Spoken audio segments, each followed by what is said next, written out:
जबलपूरला आम्हाला एक रस्त्यामध्ये झोपडी लागली. मग तेवढीच एक झोपडी होती म्हणून तिथे जाऊन नर्मदे हर आवाज दिला आणि त्या मातांना म्हटलं की आम्हाला पाणी पाहिजे. त्यांनी आम्हाला पाणी वगैरे दिलं. तिला पण खूप आनंद झाला त्या बाईला, कारण असं आमच्याकडे कोणी परिक्रमावासी येत नाहीत म्हटली. आता तुम्ही आलेत तर तुम्ही बसा बसा, खूप आग्रह तिने आम्हाला केला आणि आम्ही बसलो. तर आता कुणीतरी परिक्रमावासी त्यांच्याकडे पहिल्यांदा आलं तर तिने लगेच तिच्या मुलाला सुनेला फोन केला आणि लगेच सांगितलं भाजी वगैरे घेऊन या, आणि रडायला लागली आणि आम्हाला म्हणायला लागली की तुम्ही जेवण भोजन प्रसादी पाके जाना. प्रश्न द्विधा होतं की अरे यांचंच हे नाहीये, आपण अजून कुठे यांच्यावर ओझं द्यायचं. पण ती बाई इतकी म्हणजे डोळ्यात पाणी आणून सांगायला लागली की माझा पण नवरा परिक्रमेला गेलाय.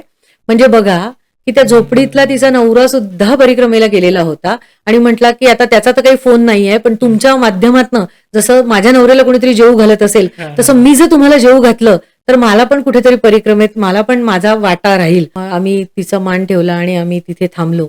तर आता तिचं छोटंसं घर होतं, पण त्याही याच्यात तिने भाजी आणि भाकरी करून आम्हाला खाऊ घातली, झाडाची पपई कापून खाऊ घातली. तर मला हे खूप लक्षात राहिलं की आपल्याकडे नसताना सुद्धा आग्रहाने बोलवून खाऊ घालण्याची जी काही वृत्ती आहे, तर ही खरंच खूप म्हणजे काय म्हणू आपण त्याला, त्याला शब्द माझ्याकडे तरी नाहीच आहेत. पण खरंच कौतुकास्पद असं तिचं ते हे होतं.